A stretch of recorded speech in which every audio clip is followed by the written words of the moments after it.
Nesse momento, nós vamos, então, vamos pedir aos benfeitores espirituais que possam abençoar, nos envolver na tarefa que se segue. Pois bem, meus queridos amigos, então, nós vamos, se vocês me permitem, nós vamos reiniciar o trabalho. Vamos rogar aos benfeitores da vida maior que possam nos envolver em mais essa tarde, em mais esse momento de aprendizado espiritual. Hoje, novamente, estamos reunidos para estudar as cartas de Paulo no capítulo que trata, o primeiro capítulo da carta de Paulo aos Coríntios, com o tema dissensões. Então vamos lá, sem delongas. Nós vamos fazer a leitura e eu convido vocês para nos acompanhar. Vamos trabalhar hoje especificamente com o versículo 10º ao versículo, vamos lá, ao 13º. Então o texto diz assim, vamos lá, eu vou colocar na tela para vocês poderem acompanhar conosco. Rogo-vos, porém, irmãos, pelo nome de nosso Senhor Jesus Cristo, que digais todos uma mesma coisa, e que não haja entre vós dissensões. Antes sejais unidos em um mesmo sentido e em um mesmo parecer. Porque a respeito de vós, irmãos, me foi comunicado pelos da família de Cloé que há contendas entre vós. Quero dizer com isto que cada um de vós diz, eu sou de Paulo, e eu sou de Apolo, e eu de Cefas, e eu de Cristo.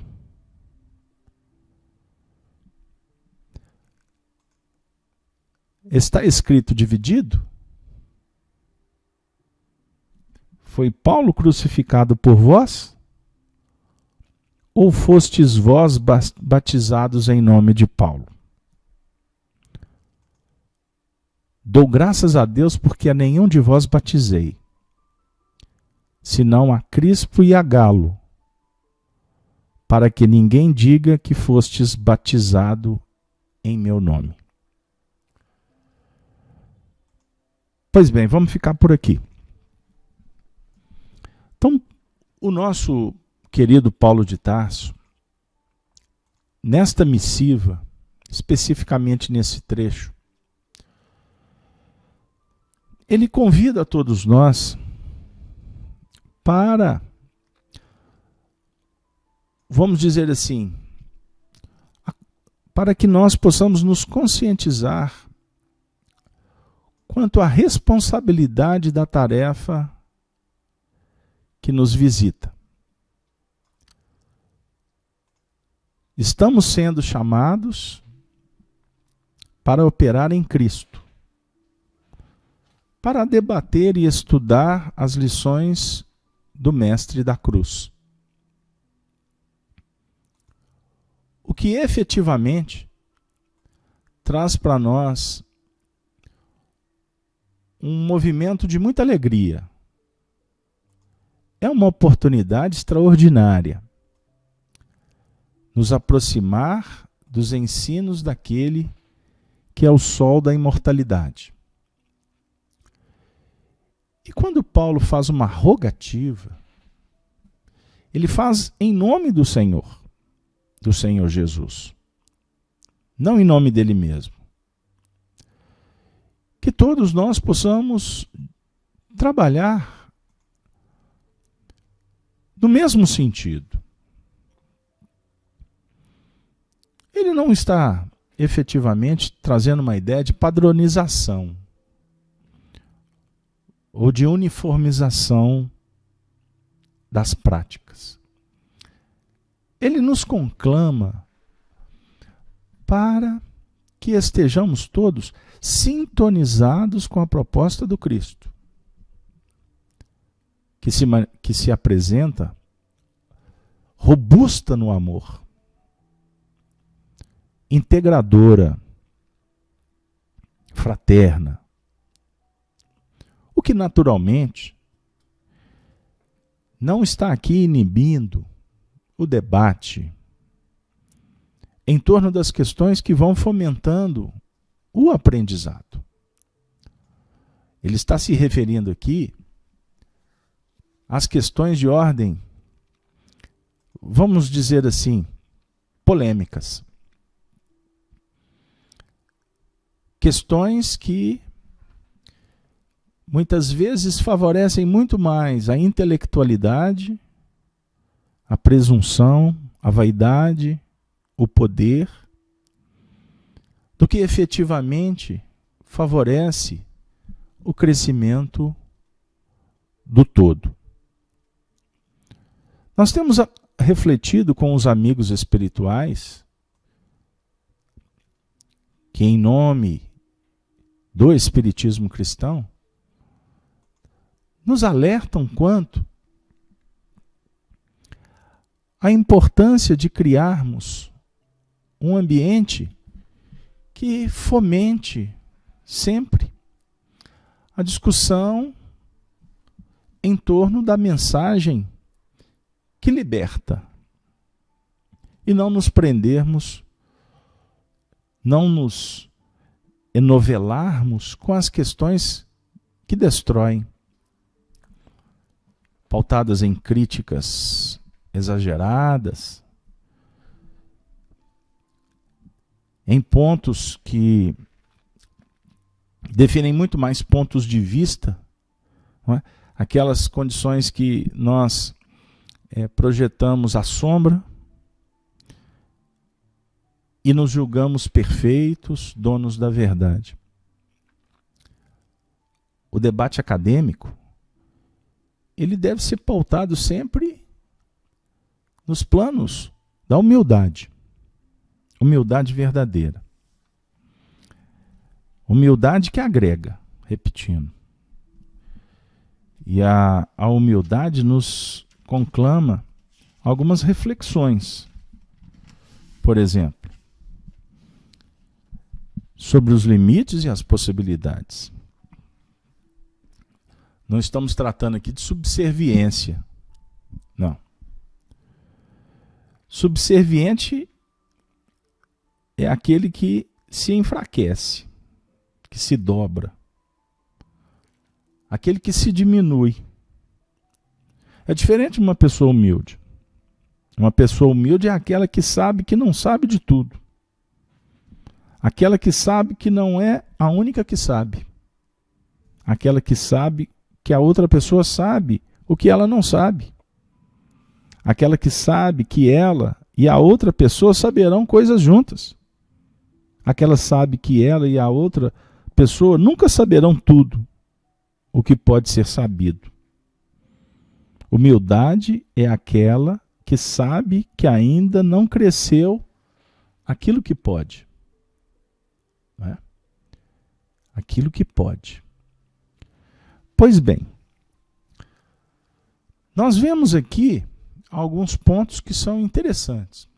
Porque a discussão entre eles, as contendas, conforme o texto nos apresenta, girava em torno do batismo. Ele vai falar assim: quero dizer com isso que cada um de vós diz, eu sou de Paulo, o outro de Apolo, ou de Cefas, e eu de Cristo. Aí o Paulo faz uma pergunta: o Cristo está dividido? Foi o Paulo que foi crucificado por vós? Vocês estão discutindo em torno da minha presença? Da minha importância? Não. Ele chama a atenção que o Cristo é que foi crucificado por todos. E ele, com humildade, abre mão da idolatria que girava em torno do que ele trazia como um instrumento do próprio Senhor. É muito interessante a gente trazer essas questões, porque a gente vive num mundo em que a internet dá espaço para que as pessoas se posicionem como donas da verdade. Se debate muito em torno do que eu acho. E em termos de espiritismo, nós somos chamados para uma terra fértil de um aprendizado permanente em torno da mensagem que vem do alto. Todos nós podemos nos aproximar de uma verdade, sabedores que sempre será relativa, nunca a verdade absoluta. A palavra humildade vem da expressão latina que é humus, que significa, de um lado, terra fértil, de outro, adubo. É a lenda da expressão que vem da palavra humano, porque humildade significa o solo sob nós, isto é, nós estamos todos na mesma altura, como em termos de dignidade, em termos de importância e em termos de possibilidade. Eu estou trazendo aqui uma narrativa, um pensamento do filósofo Mário Cortella. Ele diz que alguém que quer ter a vida como sendo curta, não seja pequena, precisa de ter a humildade como sendo nos seus valores. Esta humildade não é submissão, mas ela é a capacidade de saber que há muitos modos de ser humano. Olha que legal. Eu sou um deles, e nessa hora, é claro, eu preciso saber que eu não sou o único modo de ser humano. Que eu tenho importância. Que como eu no universo, mais nada. Mas eu não sou a única coisa do universo. Então, empinar o nariz é ser arrogante. É uma forma de tolice. Uma das coisas boas da vida é a capacidade de não ser tolo. E a humildade é um sinal de inteligência e não de submissão. Nós trouxemos esse conceito aqui, aparentemente solto, mas ele tem muito a ver com esses nossos debates.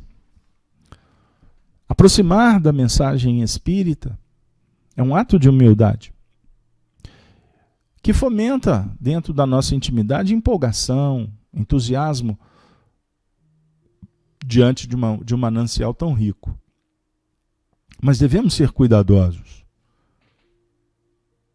para não beber na taça da ilusão, em busca de favorecimentos, de apoderamento, de favorecimento, adotando pontos de vistas que atendem aos nossos anseios em detrimento da própria doutrina que nós estamos nos aproximando. E a gente encontra na própria história do Espiritismo passagens que demonstram embates que não tiveram consequência produtiva alguma. Quando tivemos a oportunidade de conviver com Arnaldo Rocha aqui em Belo Horizonte, Arnaldo Rocha, tão querido pelo Chico, e ele, Chico, tão querido por ele, sempre nos chamava atenção sobre o movimento espírita, que em todas as épocas houveram polêmicas em torno de questões acessórias, que não têm relevância alguma. E os discutidores se arvoraram em busca de uma suposta preservação doutrinária, ou a chamada pureza, e favoreceram para que a intolerância, para a divisão, chegasse sorrateiramente. E aí aqueles que são mais antigos em espiritismo podem elencar a cada época um assunto que causou reboliços. Né? Nós tivemos questões aí muito complexas. E na atualidade, vira e mexe surge um assunto. E a gente fica um tanto quanto atentos para não engaiolar nesses expedientes. Então é muito fácil criticar, é muito fácil defender teses, e hoje não se pensa tanto na responsabilidade em preservar a doutrina, porque a gente tem percebido um campeonato em que as pessoas falam o que pensam e não estão muito preocupadas com o escrúpulo, com a nobreza. Ataques assim declarados a personas, a instituições, a troco do quê? De querer dizer que tem o poderio ou que é portador da verdade? Defensor do templo? Os fariseus fizeram isso. O próprio Paulo de Tarso tirou a vida de cristãos em nome da pureza da mensagem de Moisés. E chegou lá na frente, ele observou como ele se enganou. Não quanto à mensagem em si, porque de uma certa forma o preservar o texto acaba sendo uma atuação interessante quanto à história. O que Emmanuel, por exemplo, fala da Igreja Católica, o papel dela de ter cuidado dos textos. Mas a maneira de interpretar é que entra o lado humano. Então, em filosofia, percebe-se que existe uma certeza. A total incerteza das teses que a gente defende. Há pouco tempo, nós encontramos e debatemos esse assunto em estudos. Não tem muito tempo, não. Nós encontramos um texto nas nossas pesquisas da Revista Espírita de 1865, um texto do espírito que avocou para si a personalidade de Pascal, e Kardec publicou o texto. Aonde Pascal diz assim: a verdade, meu amigo, é uma destas abstrações para as quais tende o espírito humano incessantemente. Tende, né? Sem jamais poder atingi-la. É preciso que ele tenda para ela. É uma das condições do progresso. Mas pela simples razão da imperfeição de sua natureza, ele não poderia alcançá-la. Olha que interessante. Seguindo a direção que segue a verdade em sua marcha ascendente, o espírito humano está na vida ou na via providencial, mas não lhe é dado ver o seu termo. Então, tendemos para a verdade, é uma via providencial, mas o ser humano não consegue vislumbrar o seu termo. Aonde vai chegar? Compreender-me-ás melhor quando souberes que a verdade é, como o tempo, dividida em duas partes, pelo momento inapreciável que se chama o presente, a saber, o passado e o futuro. Assim, Pascal continua, há duas verdades: a verdade relativa e a verdade absoluta. A verdade relativa é o que é, e a verdade absoluta é o que deveria ser. Ora, como o que deveria ser sobe por graus até a perfeição absoluta, que é Deus, segue-se que para os seres criados e seguindo a rota ascensional do progresso, não há senão verdades relativas. Mas do fato de uma verdade relativa não ser imutável, não se segue que seja menos sagrada para o ser criado. Vossas leis, vossos costumes, vossas instituições são essencialmente perfectíveis e, por isso mesmo, imperfeitas. Mas suas imperfeições não vos liberam do respeito que lhe deveis. Não é permitido adiantar-se ao tempo e fazer leis fora das leis sociais.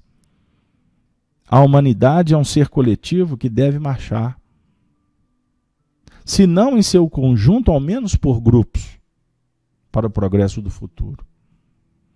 Aquele que se destaca na sociedade humana para avançar como criança perdida, sofre sempre na vossa terra a pena devida à sua impaciência. Afoito, impaciente, sofrimento, embargo. Aí o Pascal faz uma alusão. Deixai aos iniciadores, inspirados pelo Espírito de verdade, o cuidado de proclamar as leis do futuro, submetendo-se à do presente. Deixai a Deus que mede vossos progressos pelos esforços que tendes feito para vos tornardes melhores. O cuidado de escolher o momento que julgar útil para a nova transição, mas jamais vos esquiveis a uma lei, senão quando for derrogada. Porque o Espiritismo foi revelado entre vós. Não creais num cataclisma das instituições sociais. Até agora ele tem realizado uma obra subterrânea e inconsciente para aqueles que foram seus instrutores. Hoje que ele vem à tona e surge à luz, nem por isso a marcha do progresso deve ser de lenta regularidade. Desconfiai dos espíritos impacientes, e aí a gente pode ajustar, e dos polêmicos, dos que fomentam dissensões. Desconfiai desses espíritos. Aqueles que estão interferindo, querendo resolver os problemas do mundo. Que vos impelem para as sendas perigosas do desconhecido. Cuidado com as revelações, com notícias. A eternidade que vos é prometida deve levar-vos a ter piedade das ambições tão efêmeras da vida. Sede reservados até em suspeitar. Até em suspeitar você tem que ser reservado. Olha o que Pascal está dizendo. Muitas vezes, da voz dos espíritos que se manifestam. Até dos espíritos que se manifestam, nós devemos ser cuidadosos. Lembrai-vos disto: o espírito humano move-se e se agita sobre a influência de 3 causas, que são a reflexão, a inspiração e a revelação. Então é necessário muito cuidado. Reflexão, inspiração e revelação. Isso aqui é um outro assunto. Eu não vou continuar porque o texto é longo. Mas devamos ter cuidado. Imediatismo, o nosso amigo Orceli Pereira vem fazer um comentário aqui, que devemos ter cuidado. Lembrando que somos eternos, não é isso, amigo? Então todos devemos, aqui, nesse singelo trabalho, colocar os pés no chão, sem deixar de olhar para as estrelas. Mas devemos tomar cuidado com o que está à margem da nossa caminhada. Nos nossos estudos, nós nos deparamos com assuntos assim, muito estranhos, muito estranhos. E eu sempre chamo a seguinte atenção. Quando nos perguntam, e existem perguntas que são capciosas. Outras são perguntas verdadeiras, sinceras. Então tem hora que até para responder você tem que pôr um pé no freio. Eu digo, cuidado. Mas observe a fonte, a coerência. A manifestação de hoje, ela é coerente com a de ontem? Com a de antes de ontem? Como que nós podemos tratar determinados assuntos a toque de caixa? Não é? Então, eu recebo e-mails, amigos, de pessoas dos mais variados grupos que defendem as mais diversas teses dentro do espiritismo. Tem algumas que eu fico assim, meu Deus, não tem sustentação nenhuma. E algumas delas são polêmicas que se arrastam aí há 150 anos, desde o surgimento do espiritismo. Outras, um pouco à frente, outras do século XX, início, metade do século XX. As novidades do espiritualismo que começou a insistir novamente com o espiritismo na década de 50, com espíritos espiritualistas e não espíritas, que trouxeram assim notícias quanto a acontecimentos escatológicos, finalísticos, cósmicos, ou outras teorias que confundem um pouco a mente e que em determinados pontos destas discussões se baseiam em argumentos muito fortes, inclusive fazendo coleta de textos fora do contexto de uma fala de um espírito que se encaixa dentro de uma necessidade, como se fosse uma costura jurídica para sustentar os pontos de vista. E a gente fica assim, meu Deus, nós temos dúvidas, muitas dúvidas sobre muitos assuntos. Há pouco tempo, um companheiro lançou uma crítica, e é o que, graças a Deus, a gente recebe constantemente, porque o nosso trabalho ele tem repercussão, e nós temos responsabilidades, e sabemos quais são as consequências de trazer alguns resultados de pesquisa, ou os nossos pontos de vista em função de coleta de dados e de informações, mas sempre procuramos fazer com o mais cuidado possível. Primeiro, a gente sempre faz questão, somos estudiosos, somos aprendizes de espiritismo.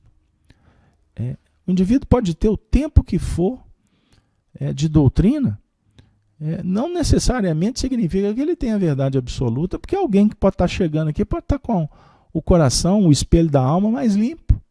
Por que não? Para deduzir, para tirar uma consequência aí que possa nos ajudar em nossos debates espíritas. Agora, o que deve prevalecer sempre, o que o Paulo de Tarso está nos concitando, é nós nos movimentarmos em Cristo. Ou seja, em busca da fraternidade. Divergir de ideias é um debate importante, é democrático. Foi assim que Allan Kardec constituiu a Revista Espírita, que ele trabalhou de 58 até 69, quando ele desencarna em março, lançando debates, publicando textos que ele mesmo não tinha convicção se era doutrinário ou não, ele abria para que as pessoas pudessem opinar. Como nos dias de hoje a gente fala, você concorda com essa ideia? Mande a sua opinião. Era isso que Kardec fazia naquele tempo. Então hoje, o que a gente vê na internet é uma cópia-cola do que Kardec fez num ambiente em que ele lidava com homens da ciência. Ele era professor. Ele não era médico e nem cientista, ele era um professor. Mas ele frequentava os ambientes intelectuais, as rodas os encontros em vários setores da sociedade parisiense, convivendo com os mais diversos pensadores.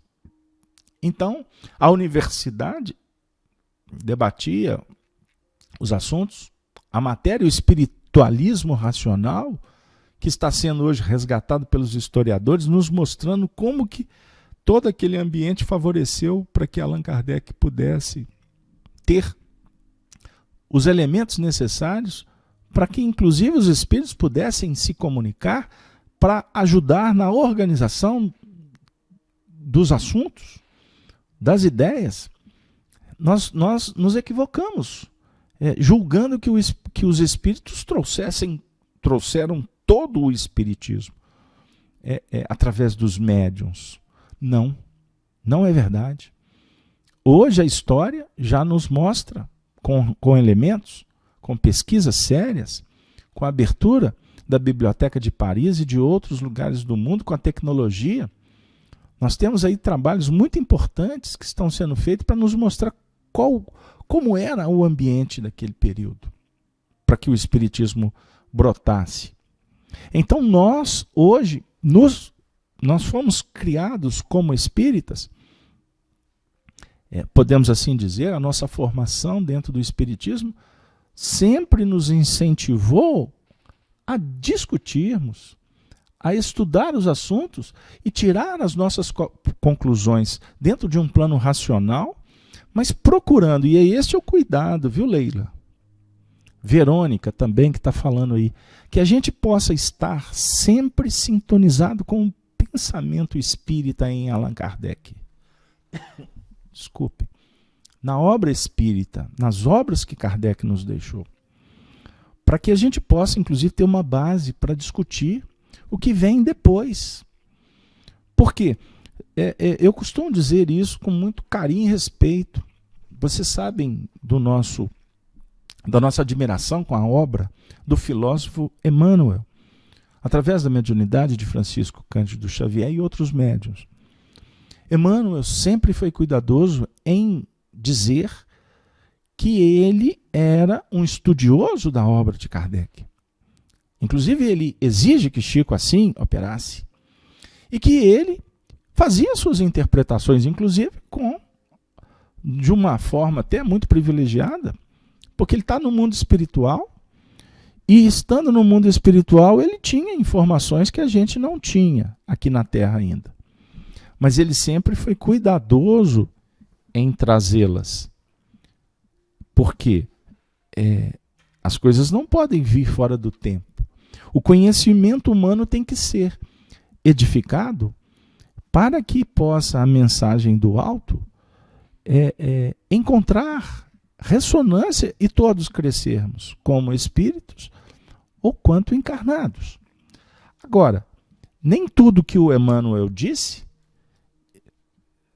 significa que nós temos que dizer amém, mas para isso nós temos que ter elementos para debater.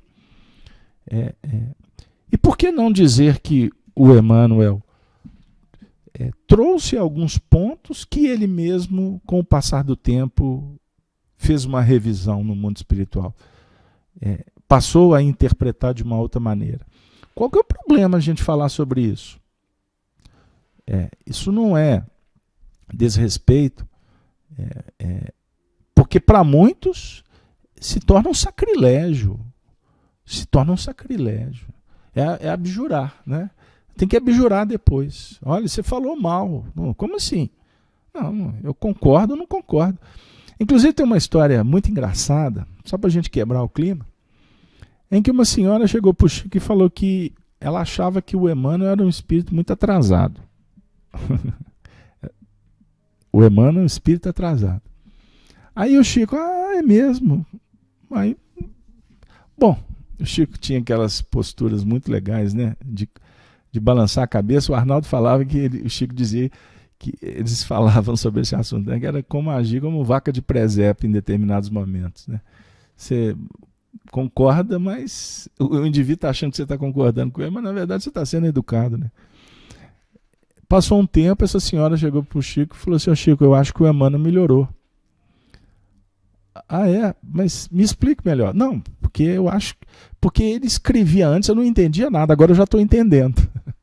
Então o Emmanuel que melhorou. Então existem essas questões que a gente precisa de tratar, vamos dizer assim, de uma forma mais cuidadosa. E entre nós devemos, e a ideia é muito legal, quando a gente fala em que nós devemos trabalhar fomentando o estudo. Isso é fundamental. Pois bem, meus amigos, polêmica é o que não falta no nosso mundo atual, né? Polêmicas políticas, polêmicas na academia, na ciência. Nós somos polêmicos. Nós gostamos da polêmica. Existem pessoas que se não tiver polêmica, elas não se movimentam. E, na verdade, nós devemos, pelo menos assim eu penso, procurar o equilíbrio. Sermos cuidadosos para não, vamos dizer assim, não criar dificuldades para outrem. E, no nosso caso, para a nossa própria doutrina, que nós amamos tanto e que precisamos de dignificá-la. E não fazer da doutrina espírita um palanque para as projeções pessoais. O André Luiz tem um pensamento muito interessante quando ele diz que para que não nos esqueçamos de que somos o reflexo daquilo que pensamos. E o pensamento plasma a nossa vida do futuro. Então devemos construir um amanhã promissor. O grande lance é plantar em torno as sementes de otimismo e bondade para que possamos colher os frutos do amor e da felicidade. Se somos escravos do ontem, o que nos obriga a reparar os nossos erros, somos também donos do próprio amanhã. É uma reflexão importante, pelo menos assim a gente entende. Meus queridos amigos, com alegria no coração, eu gostaria de trazer a palavra dos Espíritos. E há um texto muito legal, que ele fala para nós com muita propriedade sobre esse assunto, sobre as dissensões, sobre os debates improfícuos e também as discussões que elevam. E, acima de tudo, do trabalho que liberta. Então, eu vou contar uma história para vocês, que tem tudo a ver com essa nossa conversa singela de hoje. Mas, antes disso, eu estou observando aqui no nosso espaço democrático a Verônica Timbó, dizendo: percebo que os centros espíritas são muito fechados para quem pensa diferente. É a padronização, é um problema, o não aceitar debates. Se estabeleceu um padrão de comportamento, vamos dizer assim, um roteiro de práticas que, em alguns casos, são justas, são frutos de experiência, mas nós precisamos de estar com os olhos abertos para o futuro que nos visita, para a geração que se aproxima. Então nós precisamos de deixar que os jovens, as crianças, tenham o espaço para que elas possam, inclusive, nos ajudar a preparar as novidades, para que nós nos ajustemos ao novo. E aqui nós observamos um aspecto, Verônica, importante, que todos os problemas que nós enfrentamos dentro do movimento espírita, eles estão pautados numa questão muito básica e fácil de resolver, de explicar. O desconhecimento do pensamento de Allan Kardec e do que ele nos legou. Porque como nós temos descoberto agora com as pesquisas, que inclusive nós não conhecemos Kardec. Nós temos uma imagem de Kardec equivocada. Ele era uma pessoa extremamente sensível, focado no aprendizado, no ensino, atento às crianças, e na metodologia pestalozziana se adequava ao que os meninos apresentavam para que a lição pudesse ser trabalhada de uma forma mais produtiva possível. Então Kardec, em alguns centros espíritas, ele teria problema. Nós estamos, inclusive, verificando uma manifestação no chat que está dizendo que os centros espíritas deveriam se aproximar mais e procurar trabalhar mais coletivamente. Sem dúvida alguma, sem dúvida alguma. Sempre é bom a troca de experiência. Não é? Quando nós militamos no movimento de unificação, foi uma experiência valiosíssima. Desde 1995 nós chegamos na União Espírita Mineira e começamos a ter a oportunidade de conhecer muita gente, os nossos horizontes se abriram. Nós fomos conhecer centros espíritas em lugares assim muito especiais, aonde eu nunca imaginei de pisar. Nós tivemos o ensejo de encontrar corações fazendo o espiritismo. E muitas casas com muita qualificação, trabalho singelo, anônimo, eficiente, família, unificação de esforços, identidade de pensamentos, e sem alardear, sem, como é que eu digo, procurarem o fomentar das vaidades, não é? Enquanto já encontramos algumas casas com estruturas totalmente desviadas do objetivo de uma casa espírita séria, que é o estudo doutrinário das obras de Kardec, das atividades em torno de um laboratório para a gente ter oportunidade, e dentro de um contexto democrático, amigo.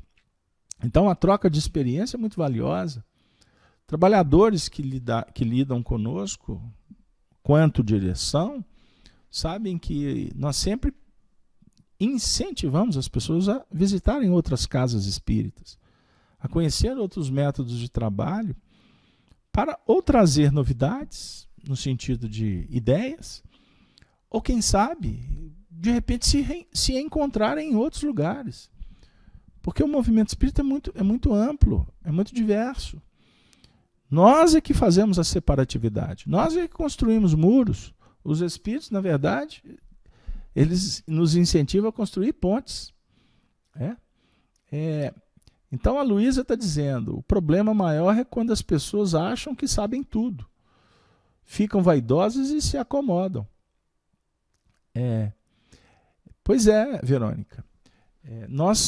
Eu posso dizer isso com muita tranquilidade, pela experiência que temos, que depois de mourejar em muitas escolas, nós tivemos o ensejo de fundar uma instituição e poder trabalhar de uma forma assim que nós pudéssemos nos sentir um tanto quanto mais tranquilos, sem tanta burocracia, que muitas vezes são necessárias. Porque quanto mais o trabalho envolve pessoas, naturalmente que ele vai exigir por si só regimentos, regras, porque senão as instituições podem perder o controle. E há responsabilidades, inclusive jurídicas. Não é simples o assunto. Com isso, nós sabemos que existem casas espíritas. Aqui em Belo Horizonte nós temos alguns núcleos que têm essa conotação de serem escolas. Escolas que estão há décadas preparando pessoas com muita competência, para que essas pessoas possam sair para fundar outros núcleos, núcleos menores. Aliás, Allan Kardec nos incentiva com muito carinho a fundar muitos pequenos núcleos. Porque muitos pequenos núcleos vão criar mais identidade, mais harmonia. O trabalho vai ser mais eficiente do que poucos grandes núcleos. Aí é óbvio, nós temos que fazer um ajuste técnico na fala, para entender, inclusive, as localidades, né, as regiões. Porque, por exemplo, você tem determinadas cidades, aglomerados, que precisam de grupos grandes, né? Com movimentos muito pujantes. Já em outros lugares não comportam casas maiores. O negócio é ter núcleos menores. Então, nós temos que ter cuidado na nossa fala, porque temos amigos em todos os ambientes possíveis que a gente possa imaginar para fazer espiritismo. Agora, é muito legal, eu repito, quando você encontra um ambiente harmonizado, um ambiente onde as pessoas se respeitam, aonde ninguém é o dono da verdade. Já não tem mais necessidade do dono do centro, aquele que carrega a chave para todo lado. E olha que eu estou falando isso com muito respeito, sabendo que em alguns lugares tem que ter o dono do centro. Entendam bem. Então tudo depende do grau de maturidade do grupo, das pessoas que estão envolvidas. Tudo isso chama-nos a atenção para a fraternidade e compreender que do outro lado existem razões, que a nossa não é melhor.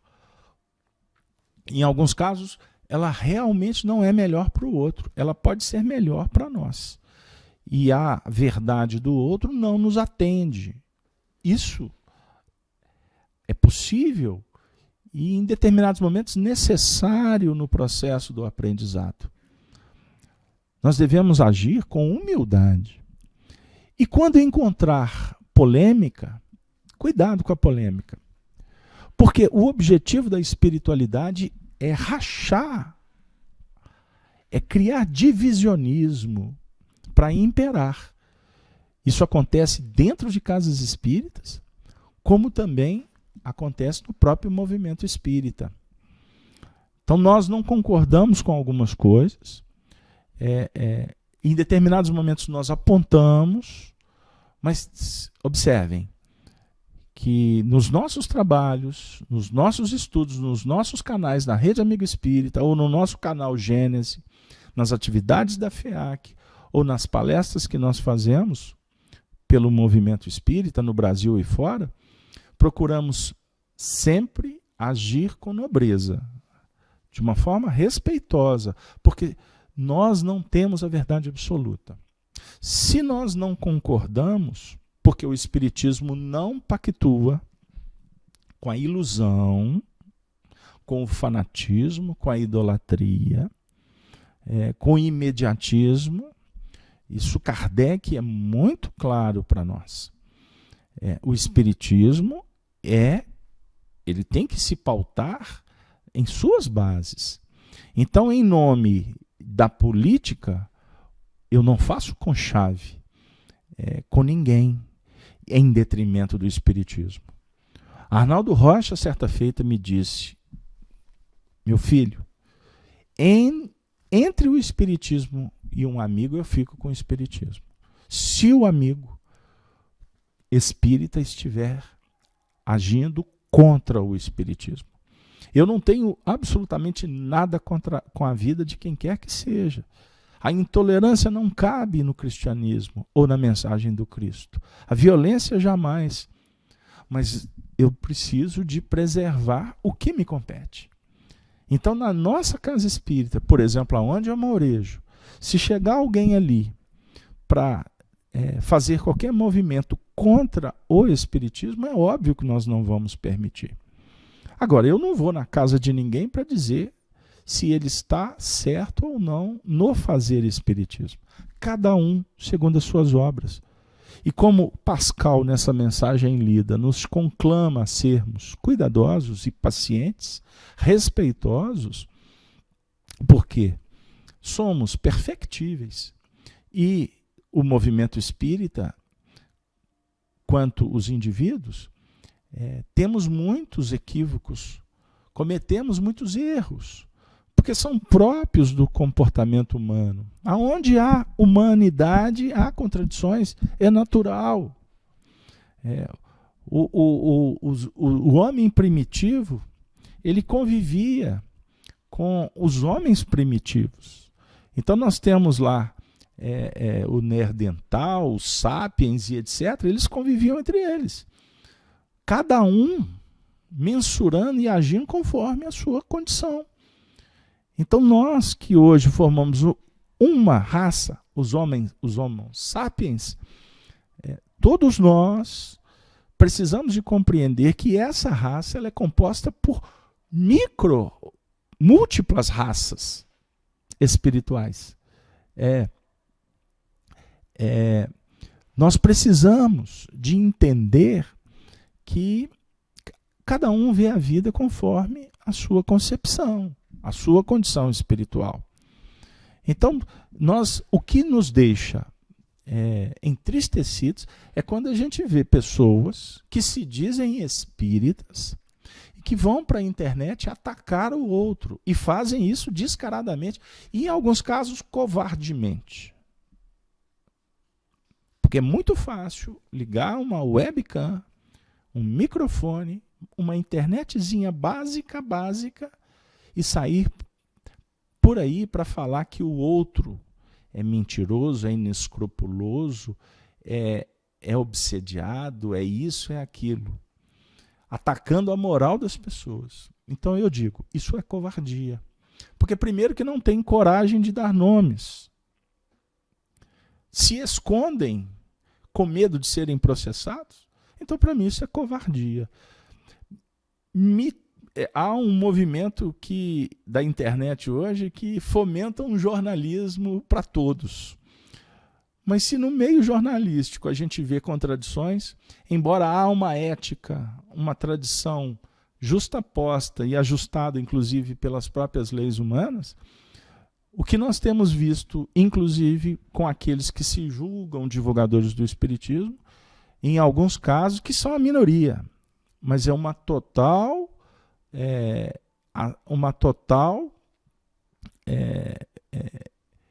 ação antiética, inescrupulosa e imoral, para não dizer outra coisa. Então não é a nossa área. O nosso trabalho, o estudo das cartas de Paulo do Evangelho, é procurar trabalhar de uma forma muito centrada, como o José Carlos de Faria está colocando aqui. Todos nós precisamos de ter esse cuidado, né? Para que a gente possa fazer um espiritismo não à moda da casa, mas um espiritismo conforme Allan Kardec sugeriu, propôs para todos nós. Que Jesus esteja conosco. E aí, como eu prometi, eu gostaria de trazer a fala dos espíritos. Humberto de Campos, ou melhor, desculpem, nós vamos trazer o espírito Neio Lúcio, através de Chico Xavier, na lição 8ª, Jesus no Lar, com uma história belíssima intitulada O Príncipe Sensato.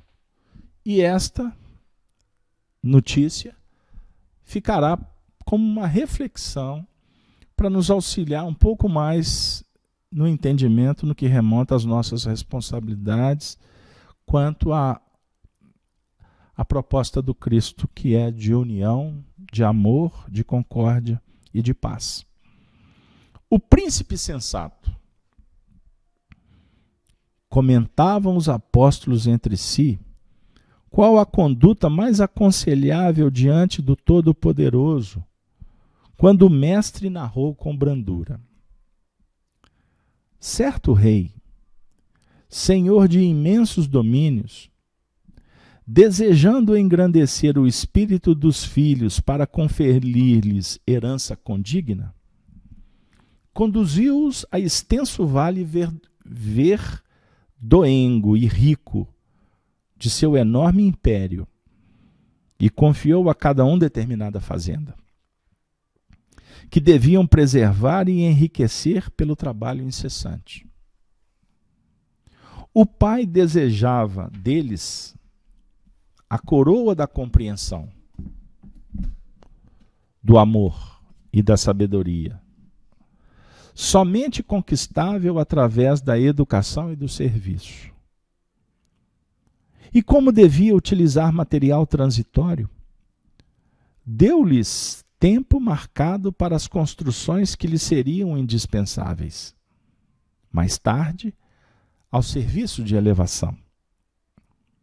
Assim procedia, porque o vale era sujeito a modificações e chegaria um momento em que a arrasadora tempestade visitaria a região, guardando-se em segurança apenas aqueles que houvessem erguido forte reduto.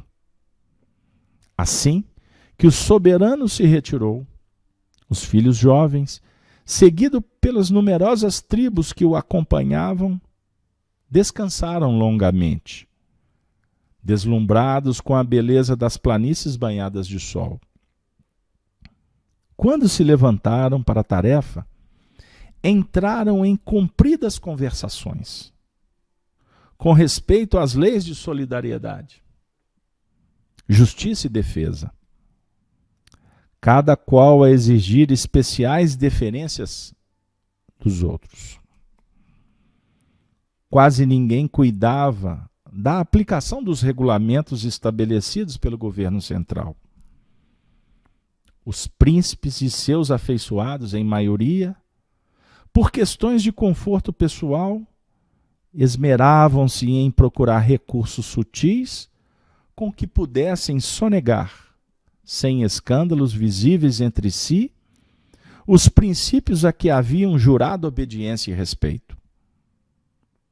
E tentando enganar o magnânimo pai, por meio da bajulação, em vez de honrá-lo com o trabalho sadio, internaram-se em complicadas contendas, em torno de problemas íntimos do soberano.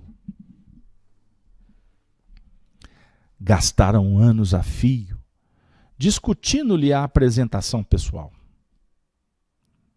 Insistiam alguns que ele revelava no rosto a brancura do lírio, enquanto outros perseveraram em proclamar-lhe a cor bronzeada, idêntica à de muitos cativos de Sidom.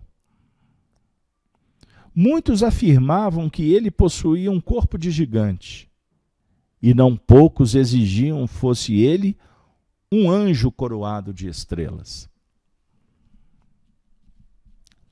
Ao passo que as rixas verbais se multiplicavam, o tempo ia se esgotando, e os insetos destruidores, infinitamente reproduzidos, invadiram as terras, aniquilando grande parte dos recursos preciosos. Detritos desceram de serras próximas e fizeram compacto acervo de montouro naquelas regiões, enquanto príncipes levianos, inteiramente distraídos das obrigações fundamentais que lhes cabiam, se engalfinhavam a todo instante a propósito de ninharias. Houve, porém, um filho bem avisado, que anotou os decretos paternais e cumpriu-os. Jamais esqueceu os conselhos do rei. e, quanto lhe era possível, os estendia aos companheiros mais próximos. Utilizou o grande número de horas que as leis vigentes lhe concediam ao repouso e construiu sólido abrigo que lhe garantiria a tranquilidade no futuro, semeando beleza e alegria em toda a fazenda que o genitor lhe cedera por empréstimo. E assim, quando a tormenta surgiu, renovadora e violenta, o príncipe sensato, que amara o monarca e servira-o, desvelado e carinhoso, estendendo-lhe as lições libertadoras pela fraternidade pura e cumprindo-lhe a vontade justa e bondosa pelo trabalho de cada dia, com aflições construtivas da alma e com suor no rosto, foi naturalmente amparado num santuário de paz e segurança que os seus irmãos discutidores não encontraram.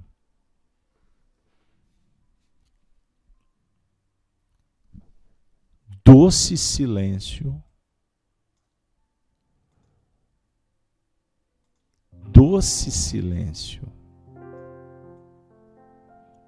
pairou na sala singela. Decorridos alguns minutos, o mestre fixou os olhos lúcidos na pequena assembleia e concluiu: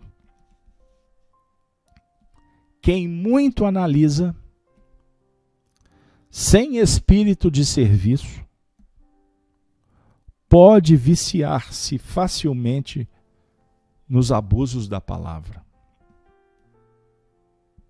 Mas ninguém se arrependerá de haver ensinado bem e trabalhado com as próprias forças em nome do Pai Celestial no bendito caminho da vida.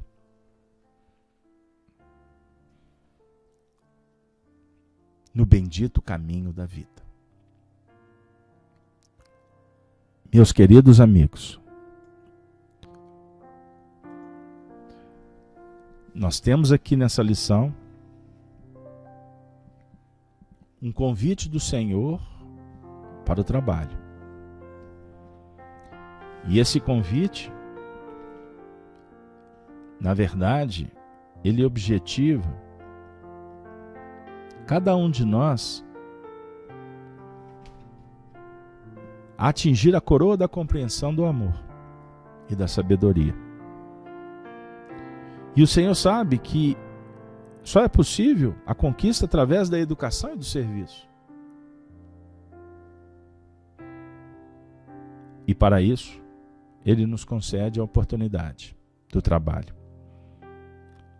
Porque o Senhor sabe que um dia as tempestades, a adversidade, a escassez, os abalos, eles visitam a cada um dos seus filhos. Ele define um plano. E nessa história, de todos aqueles que foram convidados, a maioria se enovelou em conversações, em disputas, em dissensões, que na verdade só favoreceu o distanciamento até que eles se perdessem no caminho.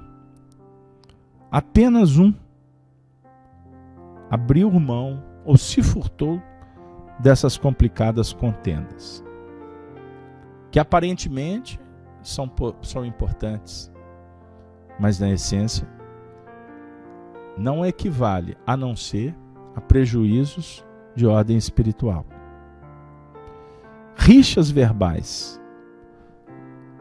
Neio Lúcio, o educador, afirma que, na verdade, são propósitos de ninharias. Este, o filho que abraçou a causa, ele, na verdade, compreendeu a importância do tempo. Foram as horas. Ele percebeu a importância do trabalho. como um laboratório da construção do seu próprio abrigo. E operou com maestria, favorecendo, portanto, a beleza e a alegria interior. São sentimentos. Enfim, o aprendiz compreendeu a importância do tempo e do espaço. Entre outras palavras, como trabalhar, onde trabalhar, quando trabalhar. E na hora do testemunho, que todos nós espíritas ou cristãos, espiritualistas, religiosos, todos que estão aqui nesse espaço, que vão assistir esses vídeos, na hora da tormenta, só o esforço, só o suor, as lágrimas, o testemunho será, na verdade, o coroamento do processo evolucional naquele instante, naquela circunstância, de acordo com a providência divina, nos conclama para dar um salto de qualidade. O nosso amigo Nélio Lúcio vai dizer sobre a construção de um santuário de paz e segurança. O que os seus irmãos discutidores não construíram. Certa feita eu vi um expositor amigo, um expositor espírita, aqui de Belo Horizonte.